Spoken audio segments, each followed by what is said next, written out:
Hello दोस्तों, नमस्ते भाई। कैसे हैं आप लोग? Good evening. अब तुम लोग चुपचाप पढ़ो। क्या पढ़ना है हमको? ऑर्थो सेंटर खत्म करके सेंटर शुरू करना है। कहानी शुरू। चलिए, कंसेप्ट उतारिए आपके सामने। दोस्त, अगर मैं आपके सामने एक ट्राइंगल बना लेता हूं, त्रिभुज। अरे बहुत हो गया गुड इवनिंग फुड इवनिंग, बंद करो इसे। सवाल करो। कल क्लास होगी तुम लोगों की, 6 बजे वाली भी और 8 बजे वाली भी। चुपचाप आ जाना। देखिए दोस्त, अगर आपके सामने एक त्रिभुज एबीसी है, बढ़िया त्रिभुज है ये, और एच इसका ऑर्थो सेंटर है और ओ सरकम सेंटर है। एच चीज का ऑर्थो सेंटर है, लंब केंद्र है, ऑर्थो सेंटर। ठीक है बच्चों। और स्टूडेंट, ओ इसका सरकम सेंटर यानी कि परिकेंद्र है। ओ जो है दोस्तों इसका सरकम सेंटर यानी कि परिकेंद्र है। क्लियर है? तो कंसेप्ट ये बनता है कि जैसे मेरे दोस्तों आपके सामने हमने एक ट्राइंगल बनाया, एच जो है इसका ऑर्थो सेंटर है, सॉरी, ये जो है एच इसका ऑर्थो सेंटर है मेरे प्यारे भाई, एच। एच और ओ इसका सरकम सेंटर यानी कि परिकेंद्र है। ओ जो है दोस्तों उसका सरकम सेंटर यानी कि परिकेंद्र है। तो आप मुझे जवाब दो भाई, मैंने सेमी वर्टेक्स से मिलाओ, सेमी वर्टेक्स से, ठीक है ना, एक ही वर्टेक्स से मिलाओ। मैंने सेमी वर्टेक्स ए से एच को मिला दिया, और भाई मैंने उसी वर्टेक्स ए से ओ को मिला दिया। मिला दिया? आप बोलोगे आंसर बढ़िया मिलाया आपने। तो दोस्तों आपके पास एक ट्राइंगल है एबीसी। एच इसका ऑर्थो सेंटर है, ओ इसका सरकम सेंटर यानी कि परिकेंद्र है। तो बच्चों अगर ये कोण थीटा बन रहा है, तो ये वाला कोण भी थीटा ही बनेगा। सब लोग अपनी कॉपी में इस चित्र को उतार लो। ये थीटा है बच्चों, तो ये कोण भी थीटा ही होगा। एच ऑर्थो सेंटर है, ओ यानी कि सरकम सेंटर लंब केंद्र है। समझ में आई बात? अगर ये कोण थीटा है, सेमी वर्टेक्स ए से मैंने एच और ओ दोनों को मिलाया है। ठीक है। अब आप कहोगे सर कैसे, क्यों, कब, कहां? जवाब दो। देखिए मेरे दोस्तों, अगर ये आपका, मेरे प्यारे भी ध्यान से समझने की कोशिश करेगा, एच ऑर्थो सेंटर है, तो मैं इसको आगे बढ़ाऊंगा तो परपेंडिकुलर होगा। अगर मैं इसको आगे बढ़ाऊंगा यहां पर, तो ये परपेंडिकुलर होगा कि नहीं? आप बोलोगे यहां से परपेंडिकुलर होगा 90 डिग्री। चुपचाप पढ़ते रहो कि ऑर्थो सेंटर क्या होता है। जहां ट्राइंगल की तीनों हाइट एक दूसरे को काटती हैं, जहां त्रिभुज की तीनों ऊंचाई एक दूसरे को काटती हैं, त्रिभुज की तीनों हाइट एक दूसरे को काटते हैं, तो हाइट होगी, और इस हाइट पर आपका ये एच ऑर्थो सेंटर होगा। अब ये 90 है, ये थीटा है, तो बताओ बच्चों ये कोण कितना होगा? आप कहोगे सर ये 90 थीटा, तो ये कोण बचा 90 माइनस थीटा। अब एक बात तो आप हमें सिखाएं जल्दी से, कि सरकम सेंटर पर बना कोण वर्टेक्स पे बने कोण का दुगुना होता है। अगर मैं इसको मिलाऊं तो ये एंगल कितनी डिग्री का बनेगा? अगर ये एंगल 90 माइनस थीटा है, ओ सरकम सेंटर परिकेंद्र है, तो सरकम सेंटर पे डबल बनेगा। 90 माइनस थीटा का डबल बनेगा 180 degree minus 2 theta. 90 minus theta का डबल 180 डिग्री माइनस 2 थीटा। आप बोलोगे हाँ जी सर। आप जानते हैं सरकम सेंटर ट्राइंगल के सरकम सर्कल का सेंटर होता है, और सरकम सेंटर तीनों भुजाओं से बराबर दूरी पर होता है। तो जो दूरी OA की है वही दूरी OC की है। सरकम सेंटर तीनों वर्टेक्स से बराबर दूरी पर होगा। ये भी सरकम रेडियस कैपिटल आर है, ये भी सरकम रेडियस कैपिटल आर है। अगर आप ट्राइंगल OAC को ध्यान से देखें, तो दो साइड बराबर हैं, दोनों रेडियस रेडियस। अगर ये दो साइड बराबर हैं तो दोनों कोण भी बराबर होंगे। आप बोलोगे हाँ जी सर ये दोनों कोण भी बराबर होंगे, ये वाला कोण भी और ये वाला कोण भी। बात क्लियर है? आप बोलोगे हाँ जी सर एकदम क्लियर है। बच्चों अगर ये दोनों कोण बराबर होंगे, तीनों कोणों का योगफल ट्राइंगल में 180 होना चाहिए। भाई अगर ये 180 माइनस 2 थीटा है, तो बाकी दोनों का योग कितना बचा? 2 थीटा। 2 थीटा में 180 माइनस 2 थीटा जोड़ूंगा तभी तो 180 डिग्री आएगा। तो बाकी दोनों कोणों का योग बचा 2 थीटा। दोनों बराबर होंगे तो आधा आधा, ये भी थीटा हो जाएगा, ये भी थीटा हो जाएगा। तो ये प्रॉपर कंसेप्ट बनता है। सब लोग कॉपी में उतार लो, ठीक है ना? केशव पानी कर देना। पहला कंसेप्ट मैंने आपको समझाया, अब ये रहा सवाल, इस पे सवाल करें।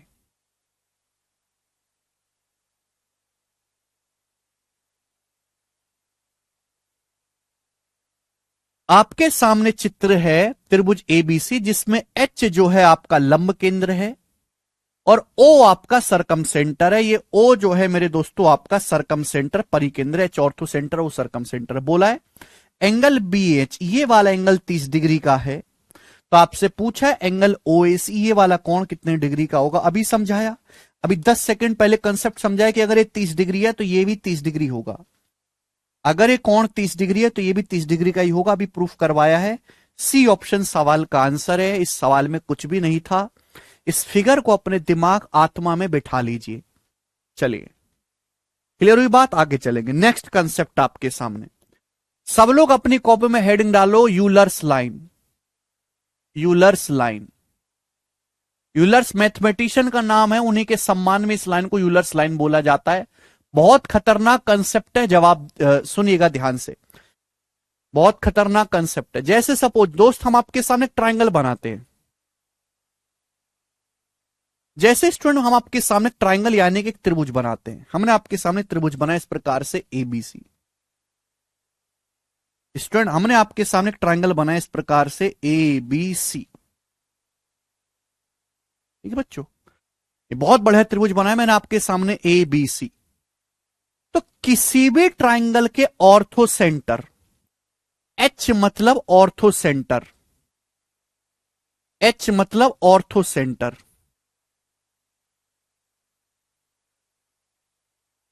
Ortho centre. जी मतलब सेंट्रॉइड यानी कि केंद्रक।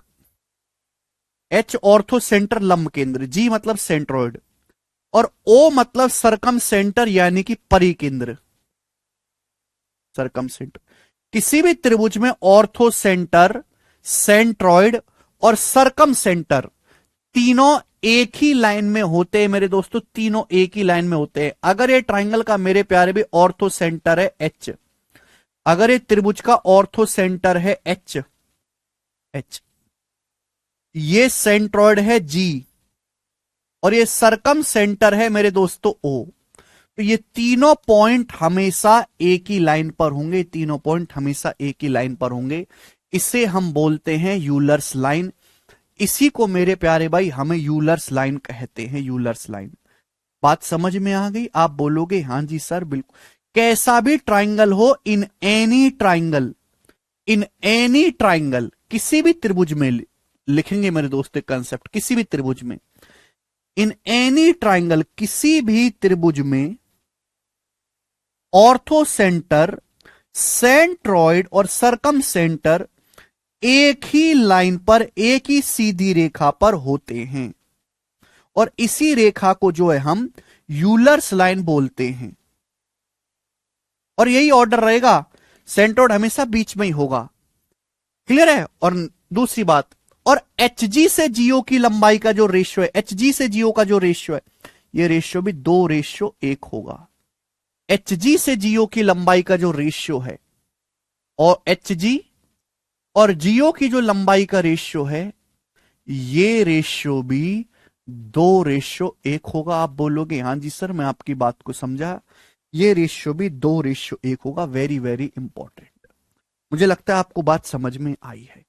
किसी भी ट्राइंगल के लिए, हाँ जी मनदीप,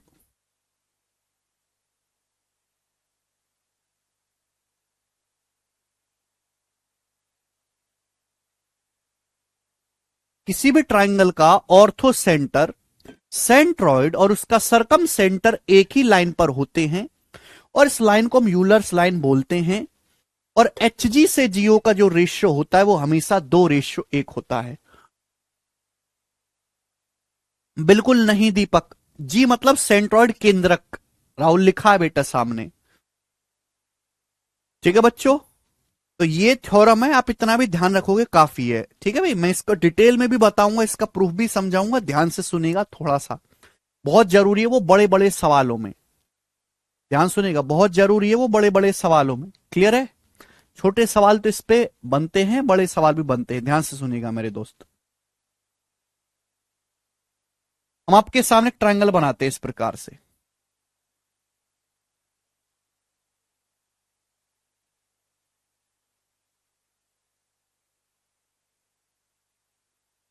दिखाई दे रहा है?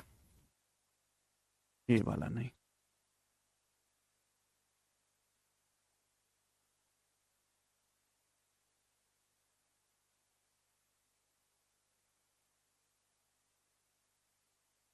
ठीक है बच्चों। तो दोस्त हमने आपके सामने एक ट्राइंगल बनाया इस प्रकार से ए बी सी। तो भाई मैंने आपके सामने एक ट्राइंगल बनाया इस प्रकार से ए बी सी। ये ट्राइंगल है, आप बोलोगे हाँ जी सर। अब दोस्तों एच इसका ऑर्थो सेंटर है, ये एच है, एच, और एच इसका ऑर्थो सेंटर है। ठीक है भाई, आप बोलोगे हाँ जी सर। जी जो है इसका सेंट्रॉइड है, और ओ जो है मेरे दोस्तों सरकम सेंटर है। ना मेरी बात को सुनते रहिएगा। अगर मैं ए से एच को मिलाऊंगा आगे इस तरीके से, ये जो लाइन होगी परपेंडिकुलर होगी, ये जो लाइन होगी मेरे दोस्तों एडीए परपेंडिकुलर होगी एल्टीट्यूड, क्योंकि ऑर्थो सेंटर क्या होता है, जहां त्रिभुज की तीनों हाइट एक दूसरे को काटती हैं तो हाइट बनेगी कि नहीं बनेगी। ऑर्थो सेंटर क्या होता है, जहां तीनों हाइट एक दूसरे को काटती है वो ऑर्थो सेंटर होता है। तो ये वाली लाइन हाइट बनेगी, आप बोलोगे हाँ जी सर। अब मैंने आपको पढ़ा है सरकम सेंटर क्या होता है, circumcentre. What is circumcentre. भाई अगर आपके पास कोई ट्राइंगल है तो जहां ट्राइंगल की तीनों साइड के परपेंडिकुलर बाइसेक्टर एक दूसरे को काटते हैं, त्रिभुज की तीनों भुजाओं के लंब समद्वि भाजक एक दूसरे को जहां काटते हैं, वो पॉइंट होता है आपका सरकम सेंटर। याद है कि सब भूल गए। जहां त्रिभुज की तीनों भुजाओं के लंब समद्वि भाजक परपेंडिकुलर बाइसेक्टर एक दूसरे को काटते हैं, वो पॉइंट आपका सरकम सेंटर यानी कि परिकेंद्र होता है। तो ओ जो है बच्चों आपका सरकम सेंटर है, एच ऑर्थो सेंटर है, जी सेंट्रोइड है।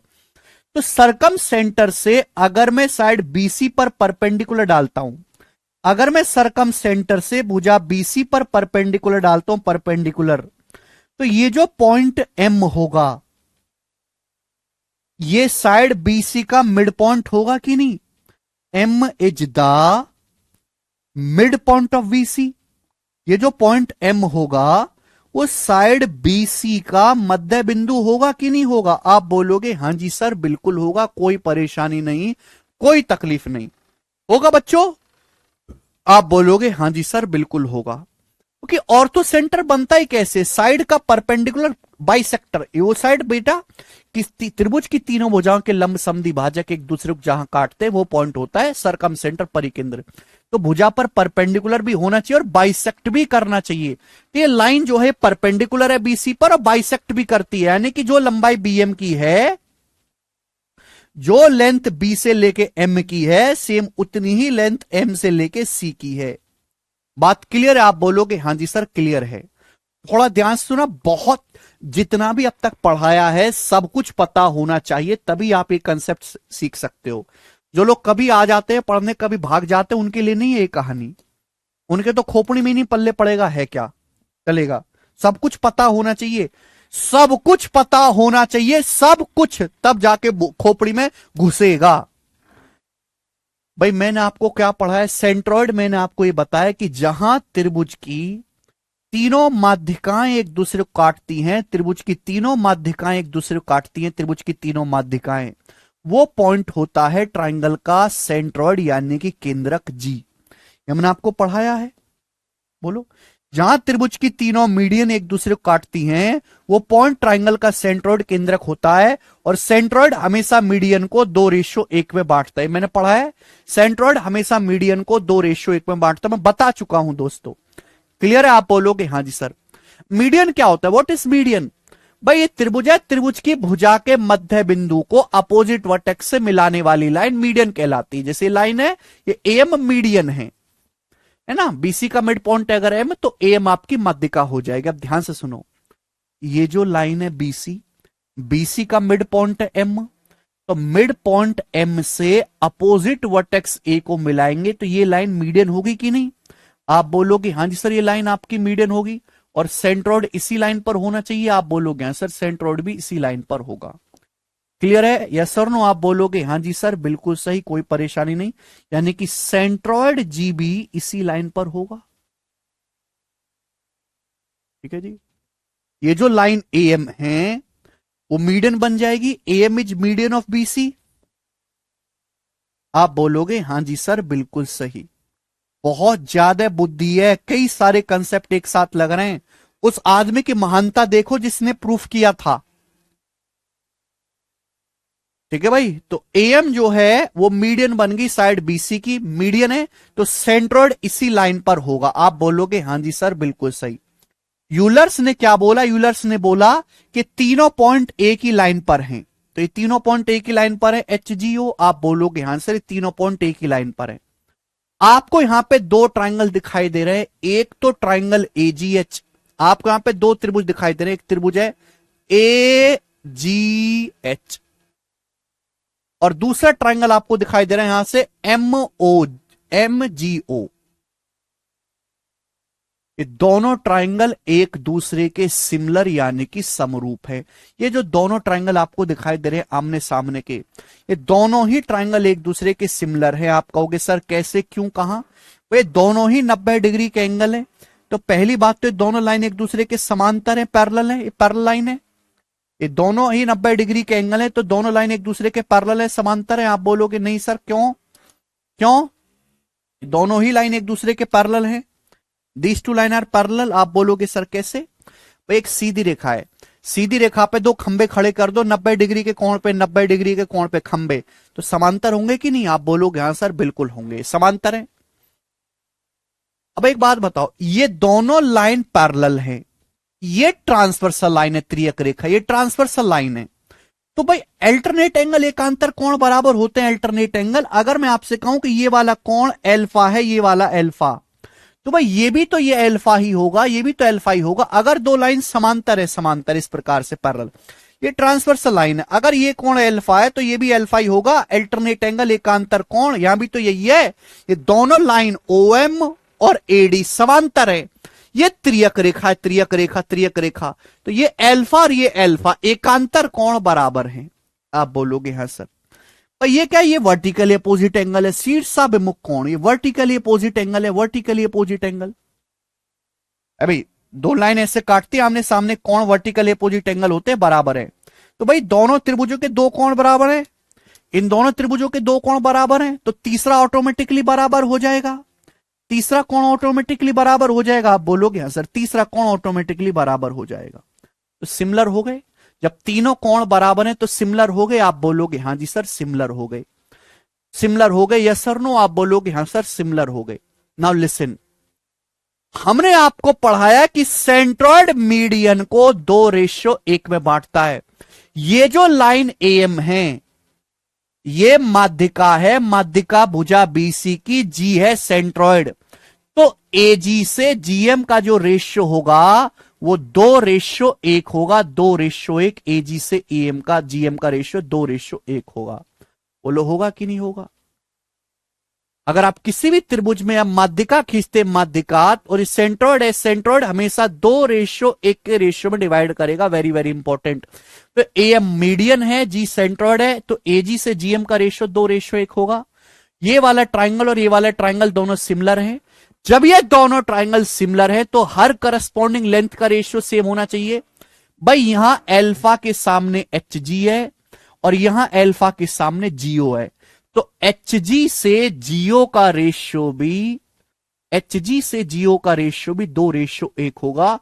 और यही तो यूलर ने बताया था कि HG से GO का अनुपात भी 2:1 होगा। आप बोलोगे हाँ जी सर बिल्कुल सही, HG से GO का, सॉरी HG से GO का रेशियो भी 2:1 होगा। लेकिन बात केवल इतनी ही काफी नहीं है, बात इसके आगे भी जाती है। ये काले एंगल के सामने, इस एंगल के सामने यहां पर ये लेंथ है AH, AH या छोटू में काले एंगल के सामने ये है OM, तो AH से OM का रेशियो भी करस्पॉन्डिंग साइड है। AH और OM इनका रेशियो भी 2:1 होगा, इनका रेशियो भी 2:1 होगा, 2:1। आप बोलोगे हाँ जी सर बिल्कुल सही, 2:1। और ये दोनों ही कंसेप्ट आपको ध्यान रखने, ये वाला भी और ये वाला भी। अब जिसकी ना समझ में आओ हाथ जोड़वा लो, हर एक कंसेप्ट को कोने पे लिखा हुआ है, बहुत ज्यादा पढ़ना पड़ेगा, बहुत ज्यादा मेहनत करनी पड़ेगी इस बात को समझने के लिए।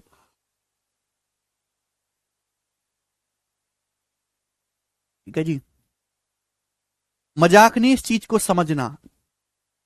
2016 के CDS के पेपर में सवाल आया था, लैंग्वेज में थी कि भाई एक त्रिभुज ABC है, एक acute angle triangle ABC। Acute angle triangle क्यों बोला है? क्योंकि तीनों चारों सेंटर उसके अंदर होंगे। एक न्यून कोण त्रिभुज है एच, इसका ऑर्थो सेंटर है। ऑर्थो सेंटर से वर्टेक्स ए की दूरी 8 सेंटीमीटर है। ऑर्थो सेंटर से वर्टेक्स शीर्ष ए की दूरी 8 सेंटीमीटर है। पूछा है सरकम सेंटर ओ से भुजा बीसी के मिड पॉइंट की दूरी बताओ। सरकम सेंटर ओ से साइड बीसी के मिड पॉइंट की दूरी बताओ, यानी कि ओएम। बीसी का मिड पॉइंट है ना एम। ऑर्थो सेंटर की वर्टेक्स ए से दूरी 8 है, तो सरकम सेंटर की भुजा बीसी से दूरी बताओ कितनी होगी, 4 सेंटीमीटर। 2:1 होगा, ये 8 है तो ये 4 आएगा। 2:1 का रेशियो। ये सवाल 2016 के सीडीएस के पेपर में था। ठीक है जी, सभी बच्चे समझ पाए। हर एक कंसेप्ट को मैंने दोबारा भी बता दिया है, लेकिन आपको पीछे का सब कुछ पढ़ा हुआ आना चाहिए। तो ये होता है यूलर्स लाइन। ठीक है ना, कि किसी भी त्रिभुज में ऑर्थो सेंटर, सेंट्रॉइड, सरकम सेंटर एक ही लाइन पर होते हैं। एच से जीओ का रेशियो 2:1 होगा। अब कुछ बच्चे कहेंगे सर इन सेंटर कहां गया, इन सेंटर क्या इनके साथ नहीं बनेगा? नहीं, इन सेंटर का अलग अपनी कुंडली है। इन सेंटर कहीं और होगा, यहां पर सपोज ये तीनों एक लाइन पर होंगे, पर इन सेंटर कहीं और होगा। अंतः केंद्र कहीं और भटक रहा होगा। ये तीनों एक ही लाइन पर आएंगे। ठीक है ना, तो इन सेंटर से कोई लेना देना आपको नहीं है। क्लियर है? पेपर में कई बार इतना भी सवाल आया है, प्री में कई बार, कि एक त्रिभुज में किसी त्रिभुज के ऑर्थो सेंटर, किसी त्रिभुज के ऑर्थो सेंटर और सेंट्रॉइड के बीच की दूरी 5 सेंटीमीटर है, तो इस त्रिभुज के सेंट्रॉइड और सरकम सेंटर के बीच की दूरी क्या है? ऐसे भी सवाल पेपर में आए हैं। बोला ही गया है कि किसी त्रिभुज में ऑर्थो सेंटर और सेंट्रॉइड के बीच की दूरी 5 सेंटीमीटर है, तो उस त्रिभुज के केंद्रक और परिकेंद्र के बीच की दूरी बताओ। केंद्रक और परिकेंद्र के बीच की दूरी क्या होगी? यह रेशियो 2:1 होता है, ये 5 है, तो बच्चों 5 का आधा 2.5 सेंटीमीटर हो जाएगा इस सवाल का आंसर। केवल आपको कंसेप्ट पता है तो कर लोगे।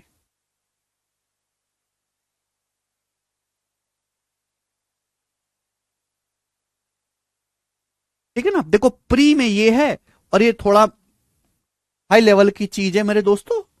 चलिए अब इस पे बेस सवाल, पहले ये वाला सवाल कर दो, आसान वाला कर दो पहले। 36वां करो जल्दी से, क्वेश्चन करो ये वाला, फिर आपको 35 बताऊंगा।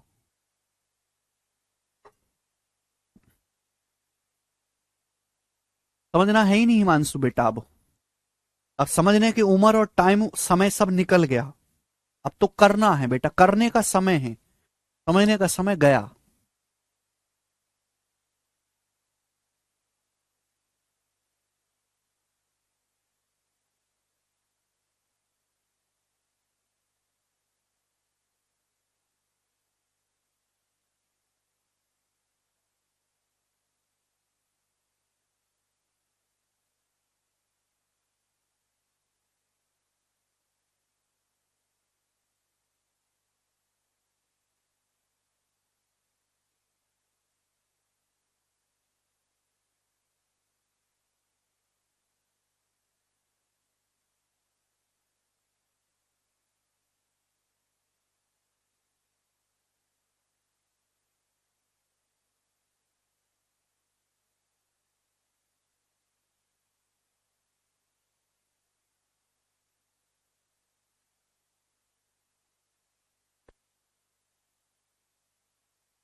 बेहतरीन सवाल है, बेहतरीन सवाल, जबरदस्त क्वेश्चन। ठीक है ना, लेटेस्ट सीडीएस के पेपर में आया है 2023 में, अभी लेटेस्ट। और सीडीएस की जॉब इतनी अच्छी होती है कि सीजीएल की जितनी भी जॉब उन सबसे बेहतर होती है, सुविधाओं के मामले में, सैलरी के मामले में, रेस्पेक्ट के मामले में, और करप्शन जीरो।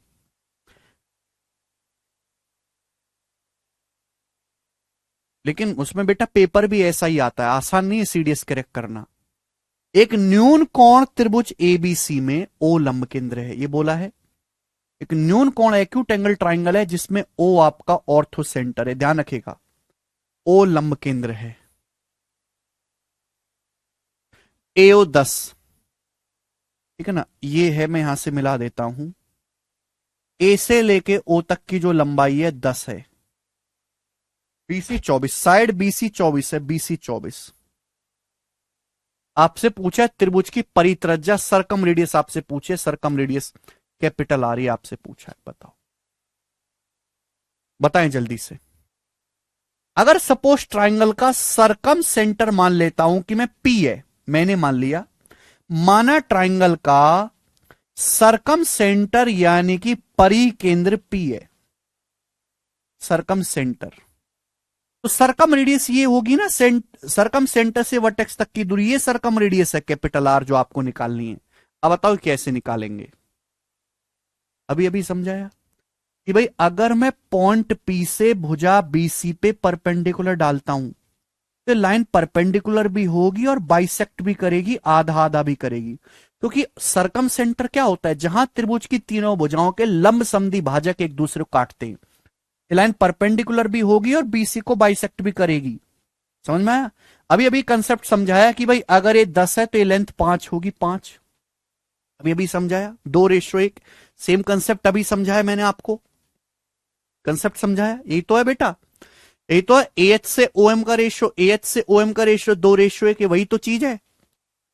ए एच ओ एम नहीं रटना, कॉन्टेक्स्ट रटना है कि भाई उस ऑर्थो सेंटर से वर्टेक्स की दूरी, सरकम सेंटर से अपोजिट साइड पर, अपोजिट साइड की दूरी, ये आएगा जी 5 बार है, ठीक है ना। ऑर्थो सेंटर को एच से डिनोट करते हैं, एग्जामिनर की मर्जी है, उसने ये लिख दिया कंफ्यूज करने के लिए, 5 आ गया। साइड बीसी 24 है, तो 24 का आधा आधा हो जाएगा 12, ये भी 12 हो जाएगा। आप बोलोगे आंसर, आपको दिखा नहीं दे रहा, 5 12 तो 90 के सामने क्या आ गया, 13, यानी कि 13 ही क्या है आपकी सरकम सेंटर से वर्टेक्स तक की दूरी है, सरकम रेडियस। और ये आंसर था बी ऑप्शन सवाल का, बी, तगड़ा सवाल। उसके लिए अलग प्रूफ है, जरूरत नहीं है अनंत, ठीक है जी।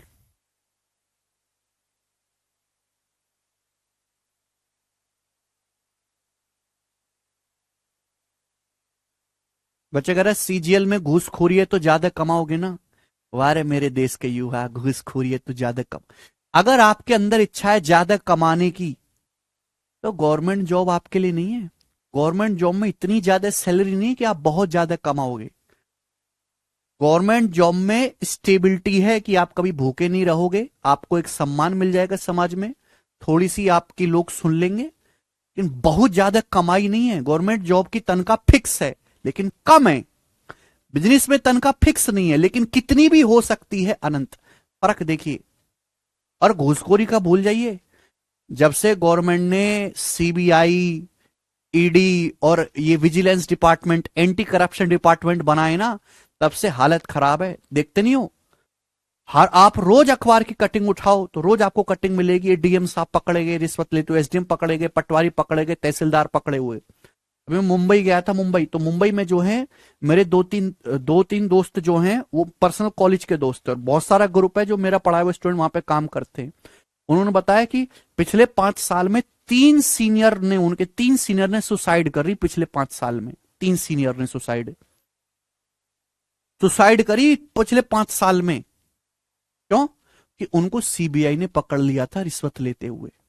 और जब एक बार आपका नाम किसी ऐसी फाइल में आ जाता है ना कि ये काम घोटाले, ये आदमी घोटालेबाज है, तो आपकी जिंदगी टेंशन में ही बीतती है। आप गवर्नमेंट जॉब से निकाले नहीं जाओगे, ठीक बात है, लेकिन आप हमेशा टेंशन में रहोगे, हमेशा टेंशन में।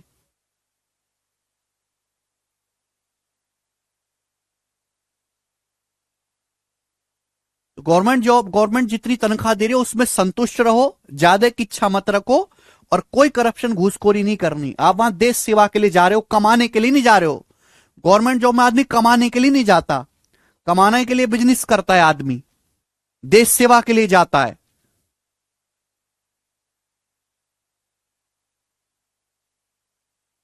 5 12 13 मनीषा 888 है।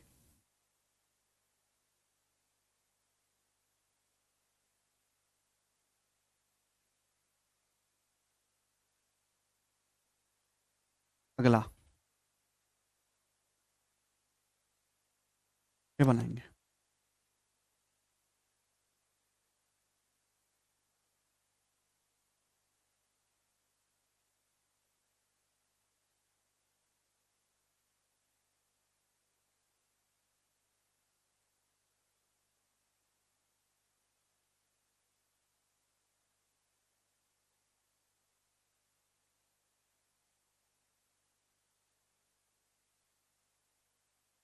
अगला सवाल, ये सवाल बहुत खतरनाक है, खोपड़ी हिला देने वाला सवाल है। आपके सामने दिया है कि दिए गए चित्र में एच लंब केंद्र है, ओ सरकम सेंटर। आपके सामने चित्र दिया है, एच ऑर्थो सेंटर है, ओ सरकम सेंटर है।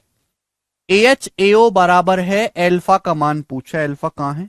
बड़ा कर देता हूं मैं सवाल को, मैं बड़ा कर देता हूं। ये मैक्सिमम आज तक मैंने आपको जितनी भी ज्योमेट्री पढ़ाई है उसमें सबसे अच्छे लेवल का सवाल है ये। आपके सामने चित्र दिया है, एच ऑर्थो सेंटर है, ओ सरकम सेंटर है। ये कौन है? एल्फा जो आपको निकालना, ये वाला कौन? एल्फा। ए एच और एओ बराबर हैं, ए एच और एओ बराबर है। ये दिया है सवाल, ठीक है बच्चों, करो। अभी ये भी समझाया कि भाई अगर ये कौन एल्फा है तो ये भी एल्फा ही होगा। अभी तो थ्योरम समझाई थी, इतनी देर में भूल जाते हो आप। अभी तो थ्योरम समझाई थी, ये वाली कि भाई ऑर्थो सेंटर से वर्टेक्स को मिला है, सरकम सेंटर से वर्टेक्स को मिला है, ये थीटा दोनों बराबर होंगे, थीटा थीटा। प्रूफ भी करवाए, प्रूफ भी। यहां भी तो ये चीज है, यहां भी तो ये चीज है कि भाई अगर ये कौन अल्फा है तो ये भी अल्फा होगा। अब बताओ क्या करें दोस्त? अगर मैं इसको आगे मिलाऊंगा तो 90 डिग्री का कौन होगा? 90 डिग्री का। भाई ये सरकम सेंटर, सरकम सेंटर से अगर मैं परपेंडिकुलर डालूंगा, परपेंडिकुलर, ध्यान सुनना, सरकम सेंटर से परपेंडिकुलर, ये जो पॉइंट होगा एम, ये मिड पॉइंट होगा, मिड पॉइंट। ये दोनों लाइन पैरेलल हो जाएंगी। एम क्या होगा? साइड बीसी का मिड पॉइंट होगा, ये दोनों लाइन पैरेलल होंगी। अभी समझाया कि भाई ए एच से ओ एम का रेशियो 2:1 होगा। अगर ए एच 2 यूनिट है तो ओ एम 1 यूनिट है। ए एच से ओ एम का रेशियो 2:1 होगा। अभी समझाया कंसेप्ट। मुझे अल्फा निकालना है, अल्फा कैसे आएगा? देखो, अगर इसको यहां से मिला दिया जाए यहां से, तो आप जानते हैं क्या है? सरकम सेंटर तीनों वर्टेक्स से बराबर दूरी पर होता है। सरकम सेंटर की वर्टेक्स ए से दूरी, सरकम सेंटर की वर्टेक्स सी से दूरी बराबर होगी। भाई ये भी सरकम रेडियस है, ये भी सरकम रेडियस है। जो आपका एच 2 यूनिट है, ये भी 2 यूनिट है, ये भी 2 यूनिट है, ये भी 2 यूनिट आ गया मेरे प्यारे, ये भी 2 यूनिट आएगा। ध्यान से, बुद्धि से खेलो, बुद्धि से। भाई ये भी सरकम रेडियस है, ए एच एओ बराबर है, ये एओ भी सरकम रेडियस है, ये भी सरकम रेडियस है। अगर ये 2 यूनिट है, ये भी 2 यूनिट है, ये भी 2 यूनिट है मेरे प्यारे भाई, ये भी 2 यूनिट है। आप बोलोगे हाँ जी सर बिल्कुल सही। ये कौन अगर अल्फा है तो ये भी अल्फा आ गया, ये कौन अगर अल्फा है तो ये भी अल्फा आ गया। दो भुजाएं बराबर, एओसी को देखो, दोनों साइड बराबर, सरकम रेडियस, दोनों कोण बराबर, अल्फा अल्फा। अब अगर गौर से देखा जाए, गौर से, तो भाई ये वाला कोण कितना है? ये वाला कोण जवाब दो। इसके सामने 1 है, 90 डिग्री के सामने 2 है, तो सगे वाला है 1 और 2, सगे वाला। आप ये बात जानते हैं 30, 60, 90। आपने ट्राइंगल पढ़ा है 30, 60, 90 वाला, 30, 60, 90। 30 के सामने 1 होता है, सॉरी उल्टा बना दिया मैंने। 30, 60, 90 ट्राइंगल पढ़ा है आपने? 30 डिग्री के सामने 1 होता है, 60 डिग्री के सामने √3 होता है, 90 डिग्री के सामने 2 होता है भाई। ये 30, 60, 90 ट्राइंगल है। इस सवाल में 20 कंसेप्ट लग रहे हैं, कम से कम 15-20 कंसेप्ट एक साथ। 30 डिग्री के सामने 1 है, 90 डिग्री के सामने 2, ये 30 डिग्री का कोण है। साइन थीटा भी निकालोगे ना, लंब बटे कर्ण, साइन थीटा भी निकालोगे, 1/2 आएगा, साइन 30 डिग्री, यानी कि कोण 30 डिग्री का है। आप बोलोगे हाँ जी सर बहुत बेहतरीन, बहुत ही खोपड़ी खोल देने वाला सवाल है, हर बच्चे के लिए नहीं है ये सवाल। अब देखो मेरे दोस्तों, कोई अल्फा निकालना है ना हमें, तो कहां से शुरुआत कर लें? कहीं से भी पकड़ सकते हो आप। ये वाला कोण देखो मेरे दोस्तों, ये वाला, ये वाला त्रिभुज देखो, इस त्रिभुज में मुझे सब पता चल गया। ये एक राइट एंगल ट्राइंगल है, समकोण त्रिभुज जिसमें एंगल 90 डिग्री है, तो बाकी दोनों कोणों का योग भी 90 होना चाहिए। ये 10 प्लस एल्फा, ये 30 प्लस एल्फा, ये 10 डिग्री प्लस एल्फा और ये 30 डिग्री प्लस एल्फा बराबर 90 है। तो 90 माइनस 40 50, 2 एल्फा 50, तो एल्फा आएगा 25 डिग्री। तो 25 डिग्री सवाल का आंसर है सी ऑप्शन, 25 डिग्री। 45 45 90 साइड का रेशियो 1:1:√2 होता है, 1:1:√2। खतरनाक सवाल भाई, खतरनाक, घुटने हिला देने वाला। समझ में आया होगा, एक बार रिपीट करके देखेगा। अगला कंसेप्ट सभी लोग करेंगे, अगला कंसेप्ट तो ज्यादा बड़ा है नहीं, तो खत्म होने वाला है।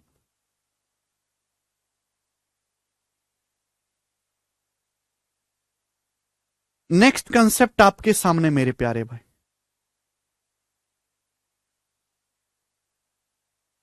चलो दोस्त भाई, हम आपके सामने एक ट्रायंगल बनाते इस प्रकार से। अब मुझे लग रही है भूख, इतनी तेज भूख क्यों लगाते हैं भगवान।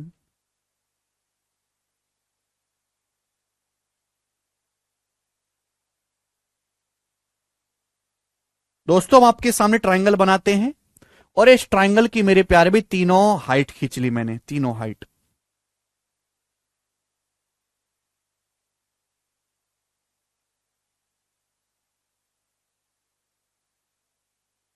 तो दोस्तों हमने आपके सामने इस प्रकार से एक ट्रायंगल बनाया, ट्रायंगल ए बी सी, और ये परपेंडिकुलर है भाई, एडी परपेंडिकुलर है, एडी, ये बीई,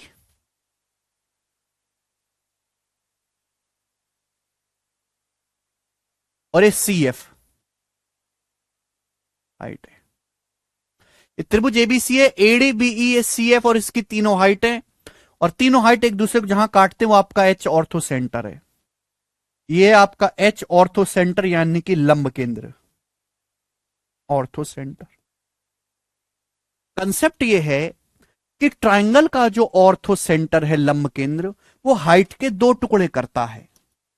जैसे भाई ये त्रिभुज की हाइट है एडी, जो भुजा बीसी के ऊपर ऊंचाई है, ऑर्थो सेंटर दो टुकड़े कर रहा है, ए एच और एच डी, ऊपर ए एच नीचे एच डी। तो इनका जो प्रोडक्ट है ए एच गुणा एच डी बराबर क्या होगा। इसी तरीके से अगर मैं ट्रायंगल की साइड बीई को देखता हूं कि ये भुजा बीई है, एच इसका ऑर्थो सेंटर है, दो टुकड़े हो गए बी एच और एच ई बराबर बी एच गुणा एच ई, बी एच गुणा एच ई इक्वल टू। अब मैं ट्रायंगल की हाइट सी एफ को देखता हूं, त्रिभुज की हाइट सी एफ को देखता हूं, एच इसका ऑर्थो सेंटर है, तो दो टुकड़े हो गए सी एच और एच एफ बराबर सी एच गुणा एच एफ। आप बोलोगे हाँ जी सर, तो इक्वल होना चाहिए, क्लियर है।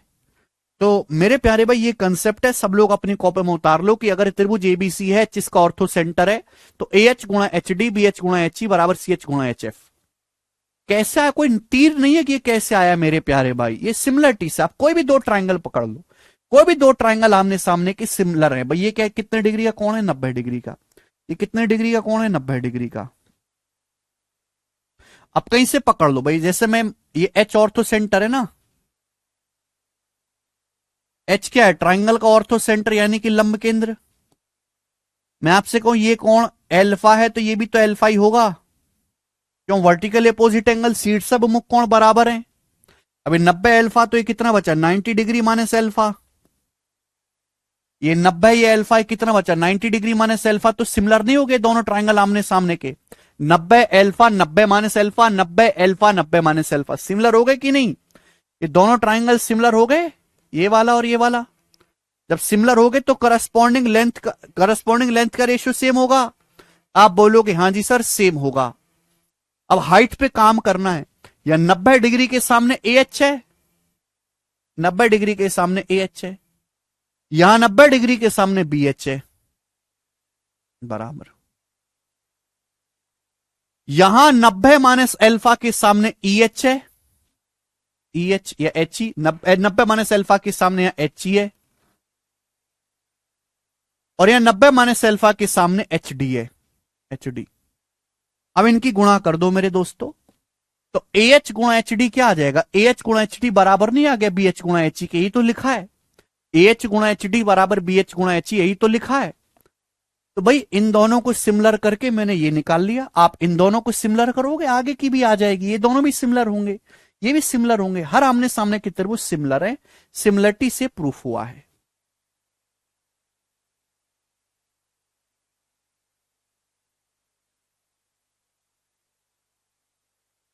अच्छा नरेंद्र जी, क्लियर है मेरे प्यारे स्टूडेंट्स? आप बोलोगे सर बढ़िया कंसेप्ट। अगर कंसेप्ट समझ में आया है तो भाई आप इस पे सवाल करके बताएं हमें। सवाल नंबर है बच्चों 37। ये सवाल 2017 मेंस के पेपर में आया था। सब लोग इस सवाल को सॉल्व करके मुझे बताएं, करने की कोशिश करो बच्चों। समय है आपके पास 10 सेकंड का, करिए।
हाँ जी रजनीश, देखो केवल कंसेप्ट जानने से आपने सवाल कर दिया।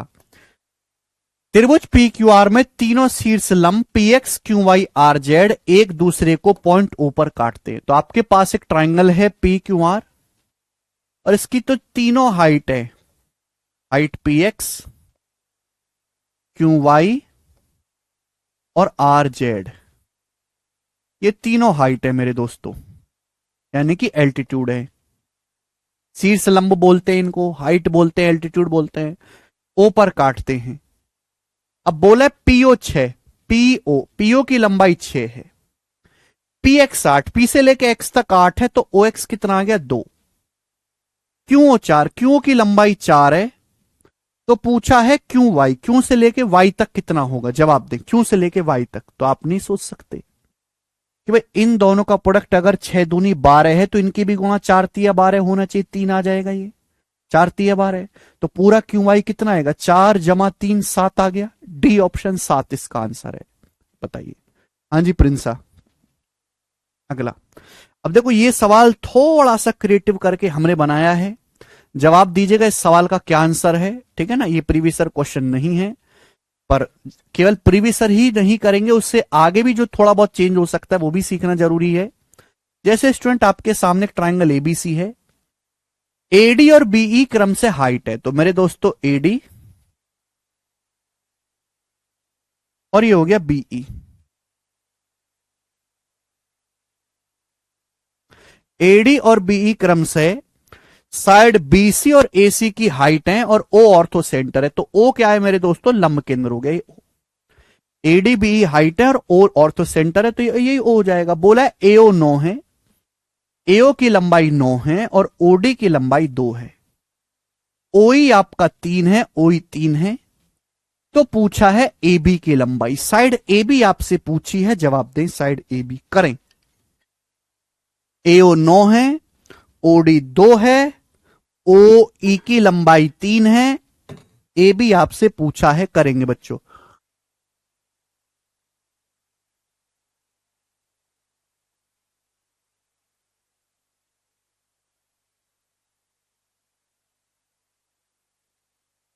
तो इसे चेक करो दिव्यांश, बनाए।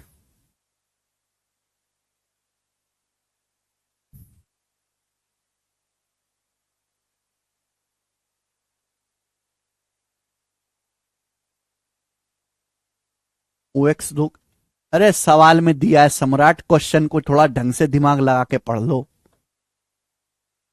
ये 9 दूनी 18 और ये 3 छिंग 18, 6 आ जाएगा, ये प्रोडक्ट सेम होना चाहिए। 9 दूनी 18, 3 छिंग 18, 6 आ गया। आप कहोगे सर लेकिन इसका करें क्या, हमसे तो ए बी पूछा है, ए बी, अब ए बी कैसे निकालें, तो ए बी कहां आ रहा है, ट्राइंगल ए डी बी में, त्रिभुज ए डी बी में 90 डिग्री का है। अब एक बात बताओ, ये साइड मुझे पता है 11, अगर ये पता लग जाए तो आ जाएगा ना। अब छोटे ट्राइंगल को देखो, ट्राइंगल बीडीओ, छोटे त्रिभुज को देखो बीडीओ को, ये 90 डिग्री के सामने 6 है, ये 2 है, कितना आएगा पाइथागोरस से, 36 - 4 √32 आ जाएगा पाइथागोरस से √32। अब बड़े त्रिभुज को देखो, बड़े त्रिभुज को कौन सा, ट्राइंगल ए बी डी, ये कितना है, पूरा 11 है, इस साइड 9 + 2 11 हो गया, 11, ये 11 है, ये √32 है, तो कितना आएगा पाइथागोरस से ट्राइंगल एडीबी में √11 का स्क्वायर 121 प्लस √32 का स्क्वायर 32, यानी कि 153, √153 सवाल का आंसर है, सी ऑप्शन करेक्ट।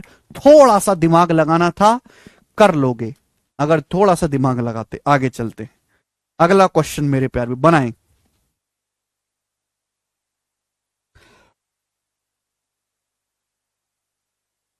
इंपॉर्टेंट सवाल है मेरे दोस्तों, इंपॉर्टेंट, प्री के पेपर में आया लेटेस्ट 2022 में। उस त्रिभुज की न्यूनतम ऊंचाई की लंबाई बताओ जिसकी भुजाओं की लंबाई 5 12 13 है। उस त्रिभुज की मिनिमम हाइट क्या होगी जिसकी भुजाओं की लंबाई 5 12 13 है। जैसे भुजाओं की लंबाई को मैंने 5 12 13 देखा तो मैं देखते ही समझ गया कि भाई राइट एंगल ट्राइंगल है, ये तो राइट एंगल ट्राइंगल है, 5 12 13 त्रिभुज ए बी सी। आपसे पूछा इस त्रिभुज की मिनिमम ऊंचाई क्या है, मिनिमम ऊंचाई, तो मेरे प्यारे में मैंने बताया त्रिभुज की सबसे बड़ी भुजा पर हाइट सबसे छोटी होगी, सबसे बड़ी भुजा ये एसी है, हाइपोटेनस कर्ण, तो इसके ऊपर ये जो हाइट होगी मेरे दोस्तों बीडी, ये सबसे छोटी होगी, यानी कि इनडायरेक्टली वे में आपसे बीडी पूछा है, कर्ण की ऊंचाई पूछी है। कैसे निकालेंगे कर्ण की ऊंचाई मेरे दोस्तों, अगर ये राइट एंगल ट्राइंगल ना भी होता तो भी अगर कोई और ट्राइंगल भी होता सपोज, तो हम हाइट निकालते एरिया को बराबर करके, एरिया को बराबर करके। भाई ये तो राइट एंगल ट्राइंगल है, इसका एरिया आसानी से निकल जाएगा, अगर कोई स्केलन ट्राइंगल होता, जैसे इसकी भुजा होती 9 5 7, तो हम कैसे निकालते एरिया? हीरोन्स फॉर्मूला लगा के। क्या लगा लेते हम? हीरोन्स फॉर्मूला लगा के एरिया निकालते। तो इसका एरिया निकालो। एरिया क्या आ जाएगा? 1/2, 90 डिग्री बनाने वाली साइड की गुणा, ये एरिया आ गया, बराबर। एरिया निकालने का दूसरा तरीका क्या है भाई? 1/2 आधार गुणा ऊंचाई। भाई अगर मैं साइड एसी को बेस मानता हूं, एसी के ऊपर ही तो निकालना है। साइड एसी कितना है? 13, और 13 के ऊपर हाइट है बीडी, तो क्या आ जाएगा? 1/2। हाइपोटिनस 13 के ऊपर हाइट आपको निकालनी है। भुजा बड़ी है तो सबसे बड़ी, तो हाइट सबसे छोटी, तो बीडी आ जाएगा जी ये आपका 60/13। 12 पंजे 60/13, तो 13 चौका 52, यानी कि 4 पॉइंट समथिंग आएगा। C option 4 point something, C option approx में। क्लियर? प्री का सवाल है तो जाहिर सी बात है आसानी होगा, ये बताइएगा। ये भी प्री का सवाल है मेरे दोस्तों, पूछा हुआ करेंगे।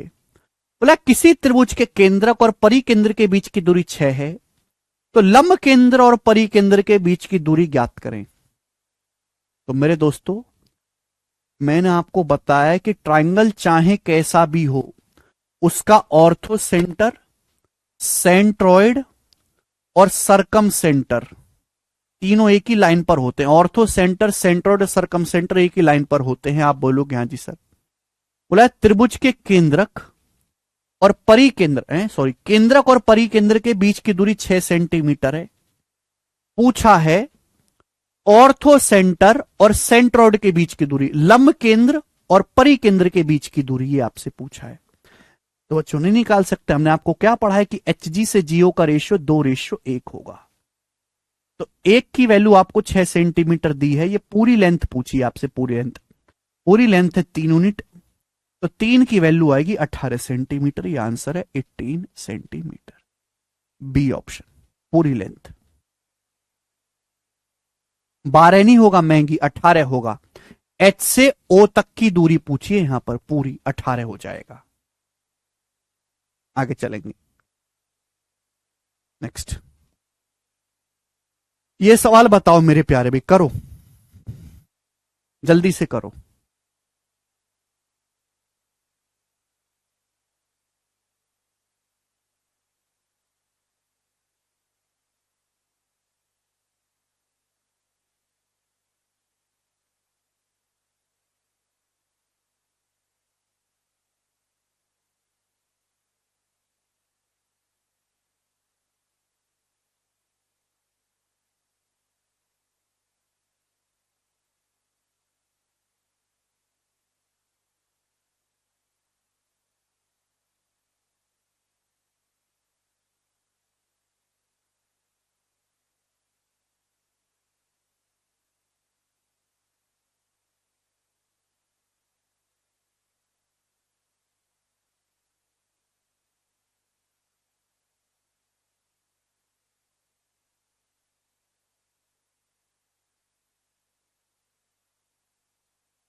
In a triangle, the length of two altitudes are 12 and 15 centimeter respectively. Find the sum of all possible integer value of third triangle. किसी त्रिभुज के दो हाइट 12 और 15 हैं, तो पूछा थर्ड एल्टीट्यूड की सभी पॉसिबल वैल्यू का सम क्या होगा। अगला कंसेप्ट बताना है। देखो बच्चों, हमने आपको यह पढ़ाया हुआ है ऑलरेडी, त्रिभुज की भुजाओं में रिलेशन है ना, इनइक्वालिटी ऑफ ट्राइंगल। अगर किसी ट्राइंगल की 3 साइड है, तो त्रिभुज की किसी भी भुजा का मान अदर टू साइड के डिफरेंस से बड़ा होता है और अदर टू साइड के सम से छोटा होता है। त्रिभुज की किसी भी भुजा की वैल्यू बाकी दो भुजाओं के अंतर से बड़ी होती है और अन्य दो भुजाओं के योग से छोटी होती है। ये हमने आपको पढ़ाया हुआ है। आप बोलोगे सर ये तो कब का पढ़ा दिया आपने। लेकिन अगर किसी त्रिभुज की साइड में ना होके हाइट में पूछा जाए, ठीक है भाई, if H1, H2 are two altitudes of a triangle,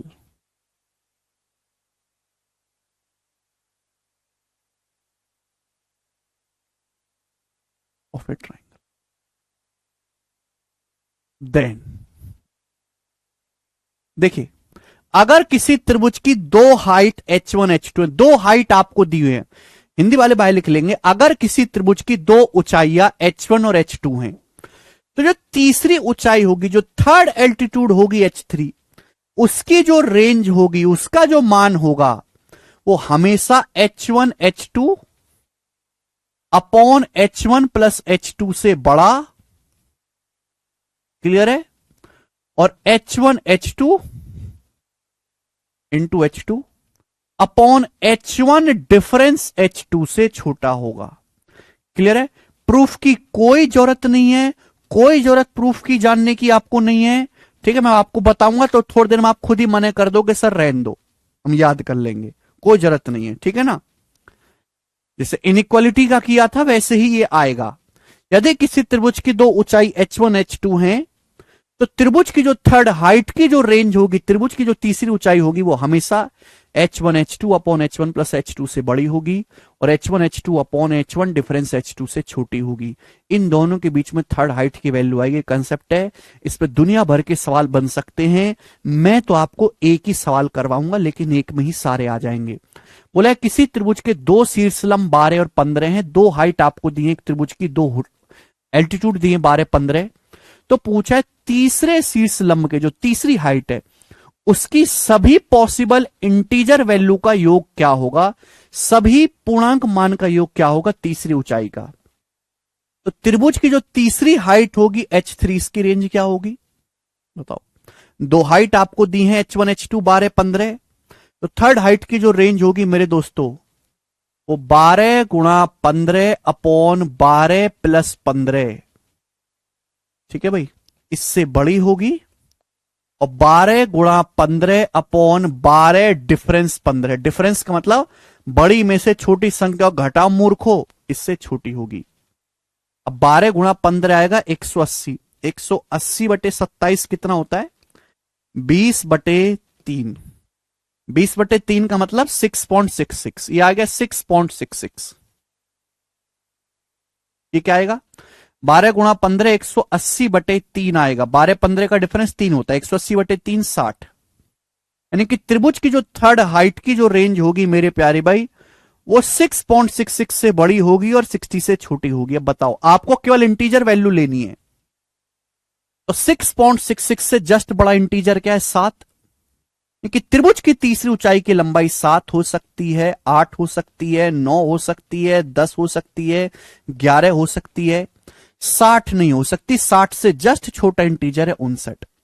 तो त्रिभुज की तीसरी ऊंचाई की वैल्यू 7 से लेके 59 तक कोई भी इंटीजर वैल्यू हो सकती है। अब यहां पे सवाल ये भी बन सकता है कि त्रिभुज की दो हाइट आपको दी है, दो एल्टीट्यूड 12 15, तो थर्ड हाइट की मिनिमम वैल्यू बताओ। तो तीसरी ऊंचाई की मिनिमम वैल्यू आ जाएगी 7। आपसे भी पूछ सकता है कि तीसरी हाइट की मैक्सिमम वैल्यू बताओ, तो मैक्सिमम इंटीजर वैल्यू आ जाएगी, मैक्सिमम इंटीजर वैल्यू 59। तीसरी ऊंचाई की मैक्सिमम इंटीजर वैल्यू 59। सवाल में भी पूछ सकता है कि थर्ड हाइट की कितनी वैल्यू पॉसिबल है। अगर सवाल यह बन सकता है कि भाई एक त्रिभुज की दो ऊंचाई, दो शीर्षलंब, दो एल्टीट्यूड, दो परपेंडिकुलर 12 15 है, तीसरी हाइट की कितनी इंटीजर वैल्यू पॉसिबल हैं, तीसरी हाइट के कितने पूर्णांक मान पॉसिबल हैं, तो 7 से लेके 59 तक कितनी संख्याएं होती हैं, जवाब दो। 7 से लेके 59 तक, 59 में से 7 घटाएंगे 52, 52 संख्याएं नहीं एक ज्यादा है, 53 संख्याएं हैं। 53 नंबर, 7 से लेकर 59 तक 53 संख्याएं बनाई भगवान ने, 53 वैल्यू पॉसिबल है थर्ड हाइट की इंटीजर। आपसे क्या पूछा, इनका योग क्या पूछा आपसे, इन सब का सम, इन सारी वैल्यूज का तीसरी हाइट की सभी पॉसिबल इंटीजर वैल्यूज का सम पूछा है, तो आपसे इनका योग पूछा है। इनका जब आप योग करेंगे 7 plus 8 plus 9 plus dot dot 59, तो ये एक अर्थमेटिक प्रोग्रेशन है, एक एक का गैप है। अर्थमेटिक प्रोग्रेशन के सम का फॉर्मूला होता है n/2 a प्लस एल। ये 53 संख्या है, 53 बटे 2, first term plus last term, first term plus last term आ जाएगा 66, 2 से 66 33, और 53 गुणा 33 आ जाएगा जी 5 और 16, ये वाला 1749 आंसर है। 1749, 53 × 33, 1749। चारों सवाल यहां से बन सकते हैं। मैंने आपको चारों क्वेश्चन करवा दिए। वो तो आपकी क्षमता पे निर्भर करता है ना आशीष। आपको यहां दिया हुआ टाइम दिखाई दे रहा है, जो आपका घर के पीछे का टाइम मैंने बचाया वो आपको दिखाई नहीं देता। जो घर के पीछे आप घंटे बर्बाद करते घर पे पहुंचने के बाद, वो बचाया वो दिखाई नहीं देता। हद होती है।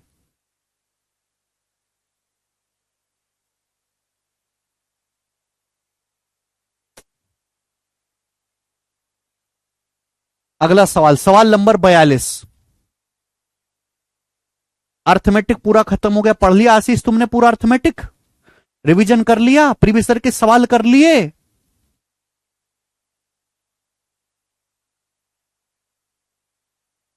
9 का मल्टीपल भी चेक कर सकते हैं। फॉर्मूला लगा बेटा percent n/2 a+l, a first term l last term.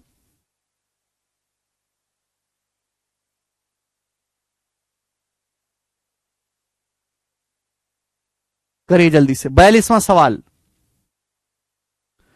मैंने नंबर गिनने सिखाए आपको। 7 से लेके 59 तक लिखोगे तो 53 नंबर होंगे। लास्ट में से फर्स्ट नंबर घटाओ और एक ऐड करना पड़ता है।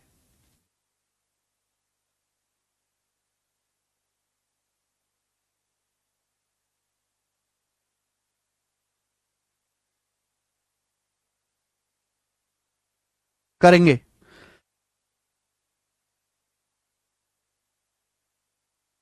एक त्रिभुज की भुजाएं बता तो दिया भैया नितेश, कई बार पूछोगे। 59 - 7 52 और एक 53, 53 संख्याएं हैं। एन मतलब नंबर ऑफ टर्म्स। एक त्रिभुज की बजाय 12 35 37 है। इसके लंब केंद्र और परिकेंद्र के बीच की दूरी कितनी है? 18.5। C option. हमने आपको क्या पढ़ाया है? मैंने आपको ऑलरेडी पढ़ाया कि 12 35 37 एक ट्रिपलेट है, एक राइट एंगल ट्राइंगल है, समकोण त्रिभुज। अगर एक त्रिभुज की बजाय 12 35 37 है तो इसका मतलब ये राइट एंगल ट्राइंगल है, एक समकोण त्रिभुज है। बोला इसके लंब केंद्र व परिकेंद्र के बीच की दूरी, ये इसका ऑर्थो सेंटर है, ऑर्थो सेंटर एच, और इसका सरकम सेंटर है ओ, हाइपोटेनस का मिड पॉइंट। इनके बीच की जो दूरी है सरकम रेडियस, वो हाइपोटेनस का आधा होती है, 37/2, 18.5 सवाल का आंसर था। सी ऑप्शन पढ़ा चुका हूं ऑलरेडी। n/2 a+l फॉर्मूला होता है भैया, a मतलब फर्स्ट टर्म, l मतलब लास्ट टर्म, n मतलब कितनी संख्याएं? 53 संख्याएं। 7 + 59 66।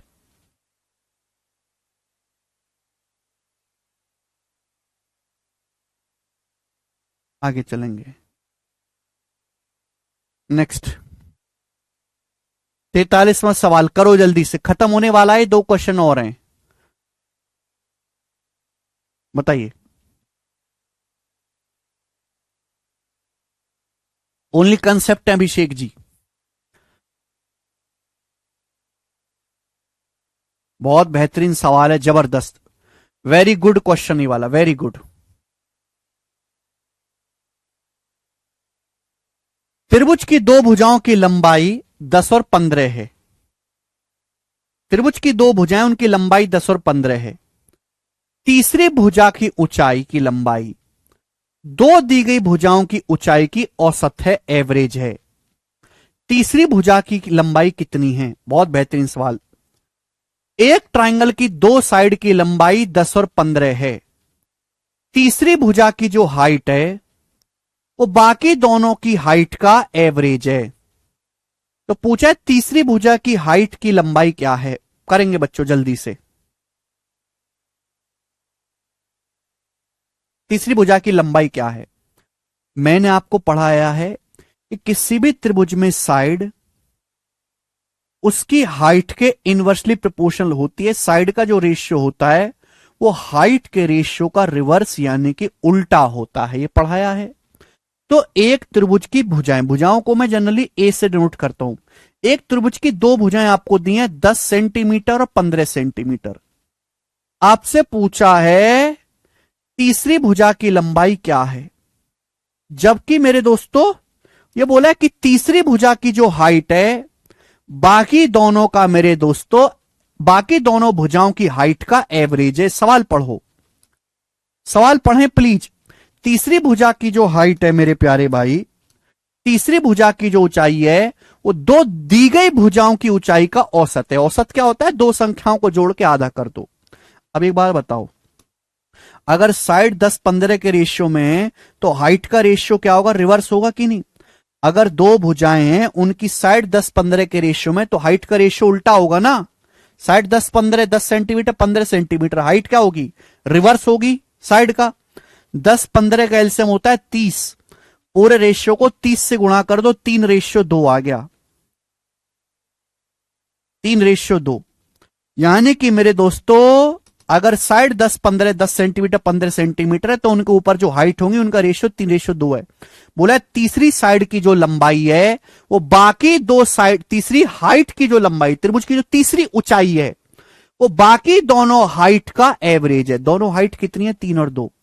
3 और 2 का एवरेज होता है 2.5। 3 और 2 का एवरेज कितना होता है, 2.5। 3 + 2/2। अब बताओ मेरे दोस्तों, तो आपसे पूछा है तीसरी ऊंचाई क्या, तीसरी भुजा क्या होगी मेरे दोस्तों, आपसे पूछा है, हमने पढ़ाया नहीं है कि किसी भी त्रिभुज की साइड और उसकी हाइट का जो प्रोडक्ट है वह कांस्टेंट नंबर होता है। साइड गुणा हाइट कांस्टेंट नंबर होता है। अगर यहां ध्यान से देखो, दिमाग लगाने वाला सवाल है, यहां आ रहा है 10 × 30 या 15 दूनी 30, यहां भी 30 बनना चाहिए। किससे गुणा करें, 2.5 में कि 30 बन जाए, 12 से। 12 × 2.5 30 होता है। तो तीसरी साइड की जो लंबाई है 12 सेंटीमीटर होगी और ये आंसर है बी ऑप्शन, 12 सेंटीमीटर।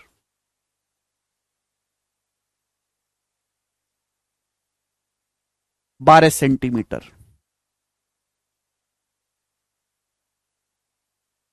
अच्छा सवाल है, दिमाग लगाने वाला। लास्ट करेंगे मेरे प्यार भी, करो 43वां सवाल बच्चों, 43वां सवाल बनाएं।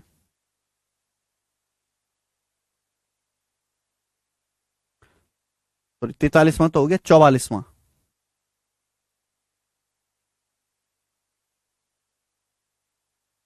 करो।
वो तो आप पे निर्भर करता है विकास।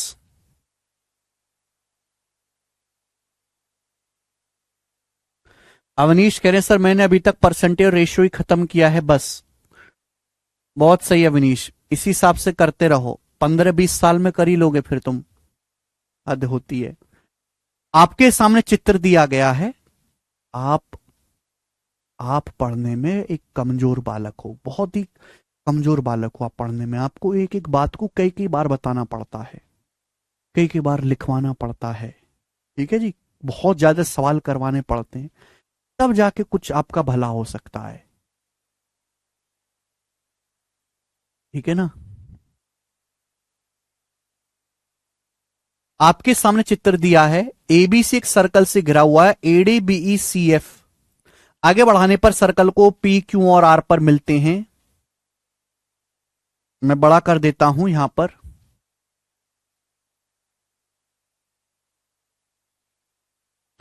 ये एफ है, एफ एडी, ठीक है ना। नीचे दिए गए चित्र में एबीसी वृत्त से घिरा हुआ है, ये एल्टीट्यूड है AD BE C F. Altitude है एडी बीई और सी एफ। ये आगे बढ़ाने पर सर्कल को मिलते हैं पॉइंट पी क्यू आर पर। बोला है सी डी 3 है, सीपी 5 है। सी डी 3 है, सीपी 5 है। सी से पी को मिला दो, सीपी 5 है, सीपी 5। एएफ 4.8 है, एएफ की लंबाई 4.8 है। पूछा है ए आर का मान क्या होगा, ए आर आपसे पूछा है, ए आर। लो जी, लो सवाल कर लो, बात बताएं कैसे होगा बच्चों।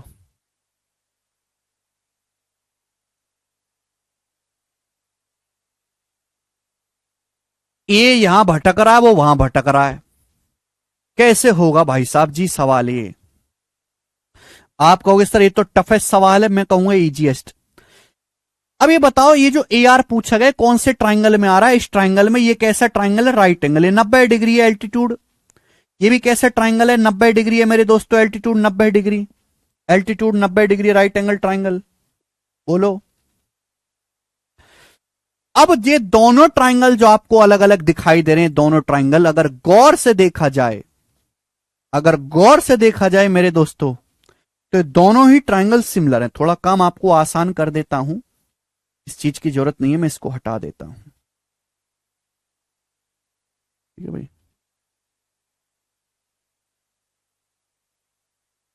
अगर गौर से देखा जाए तो दोनों ही ट्राइंगल ये अलग अलग राइट एंगल दिखाई दे रहे हैं, दोनों सिमिलर हैं। आप बोलोगे सर कैसे सिमिलर हैं। भाई आपको पता है सेम आर्क में बने एंगल बराबर होते हैं। अगर ये सर्कल है, सर्कल का आप कोई भी आर्क पकड़ लीजिए, कोई भी आर्क, में ये वाला आर्क पकड़ लेता हूं, इस आर्क द्वारा अगर ये एंगल थीटा है तो सेम इसी आर्क द्वारा ये एंगल भी थीटा ही होगा। ये आर्क के कोने सेम रहते हैं, तीसरा बदल जाता है। अब आप सर्कल के इस आर्क को देखो, आर्क ए से सी तक, इस वाले चाप को देखो, इस चाप द्वारा एंगल ए आर सी ये एंगल थीटा, और एंगल ए पी सी ये एंगल भी थीटा। देखो सेम है ना, पर मुझे और चीज तो कोई नजर नहीं आ रही है, थीटा थीटा। अब देखो दोनों राइट एंगल है, 90 90, थीटा थीटा, तीसरा एंगल ऑटोमेटिकली बराबर हो जाएगा। दो एंगल बराबर है तो तीसरा ऑटोमेटिकली बराबर हो जाएगा। तो सिमिलर हो गए कि नहीं। तो जब भी ऐसे सवाल आते हैं ऊटपटांग से, तो आप गौर से देखा करो कि जो दूर चीज पटकी हुई है कहीं वो सिमिलर तो नहीं, बात खत्म। सिमिलर कर दो। या 90 डिग्री के सामने क्या, ए आर जो आपको निकालना है, और ये 90 डिग्री के सामने कितना है, 5 बराबर।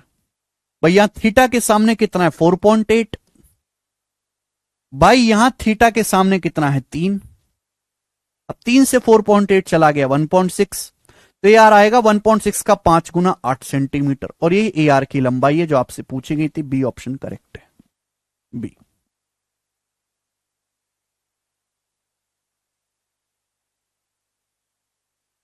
और इसी के साथ ये चैप्टर समाप्त।